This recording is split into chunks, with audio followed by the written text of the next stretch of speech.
Hello everyone, Arif here, and today we are delving into the comprehensive long-term review for the Huawei Nova 5T. I've been using this device as my daily driver for a long period of time, and I'm quite excited to share my experiences with you.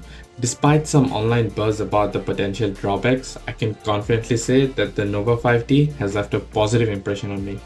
Let's break down various aspects of the device and see if it lives up to its hype.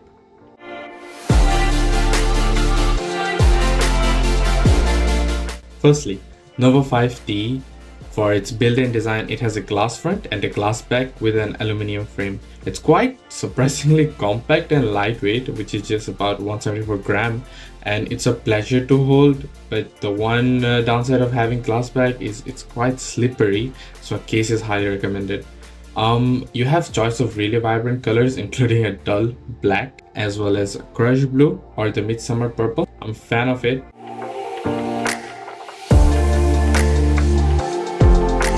Powering this beauty is the Kirin 980, a high-end 7nm processor. During its time, it was the leader or in competition with the Snapdragon of its generation, and it comes with 6 or 8 gigs of RAM along with 128 gigs of internal storage. I have this 8 gigs RAM version and it's quite smooth considering its age. Yeah, I never had any issues running multiple apps simultaneously as well as for playing games.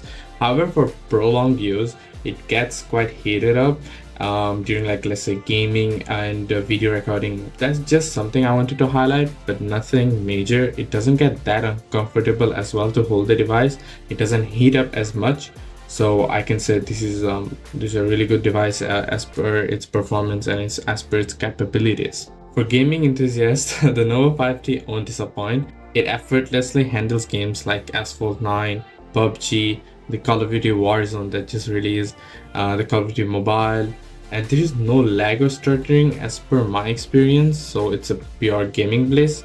There is also the GPU turbo feature that enhances the graphical performance for a smoother gaming experience by reducing the amount of apps you have in your RAM, closing those apps in the background so there aren't any background tasks running while you have this feature turned on. I mostly had it turned off because I obviously want my notifications and my background tasks to continue. I would highly suggest, if you're planning on gaming on this, to turn this feature on.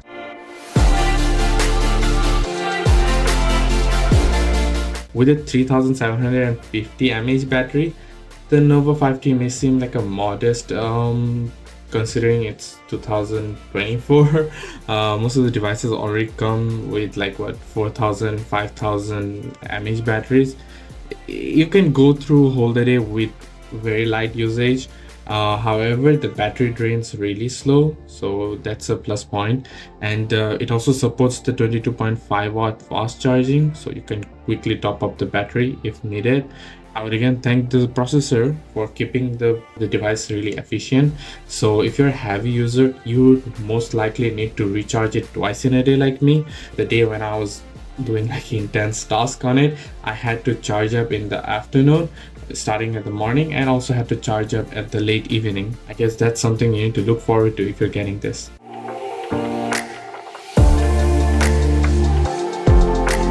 For the display, it has the 6.26 inch IPS LCD, which isn't an OLED, which isn't that much of a concern for me considering it's a really good OLED.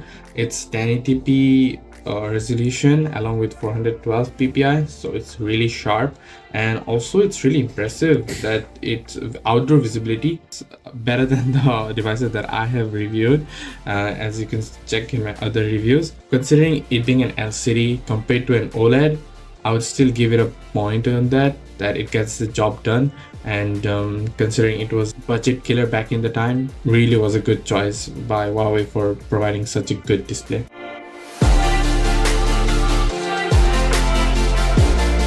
For the sound, while the single bottom firing speaker, it provides decent sound for casual listening, it lacks those depth of some of its rivals of that time. But there is an inclusion of the USB-C to 3.5mm dongle in the box if you get it when you buy the device used. However, according to me, the sound, just because it's single firing, isn't that impressive compared to the dual firing, obviously. And compared to its budget, there might be other devices that already provides this feature. I would obviously go for that if you're an audiophile, or if you really need to listen to music through your phone speaker for a longer period of time. And this isn't my choice for a phone to listen to music due to its lackings.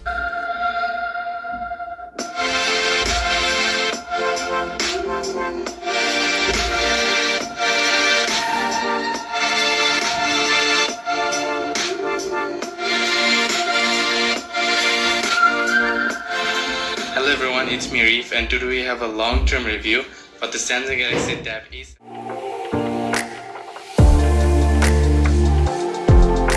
There's a quad camera setup on the back. For its price point back in the time, it was an impressive one. It includes the 48 megapixel main sensor and the 16 megapixel ultra wide and the 2 megapixel macro and a useless depth sensor. But anyhow, for its time, it was really impressive, and it really needed those additional sensors to identify and provide us this creative, good looking, vibrant, detailed picture. Another thing that I wanted to highlight was the 32 megapixel selfie camera, which was way better than I expected it to be. Here are a few of the camera samples. Do take a look and let me know. However, the low light performance, considering it was a Huawei device, wasn't that impressive for me. However, I'd also like to highlight about the camera, which isn't competitive, or according to me doesn't fit for its lineup, mainly because the details from its ultra wide camera isn't that impressive compared to my S20 FE or the Z Fold 2. So I guess it's only my device, but do let me know what are your thoughts on the 16 megapixel ultra wide. It seems to be having a higher pixel sensor, but it doesn't seem to be impressing me enough with its details. It's lacking quite a lot of details, but the colors are really punchy and they look really good.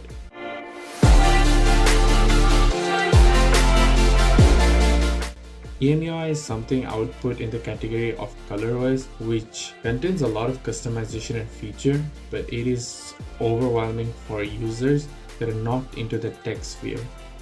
For me personally, I did enjoy customizing as much as possible to this device, and also there were quite a lot of features that I would love to have in my personal day-to-day phone.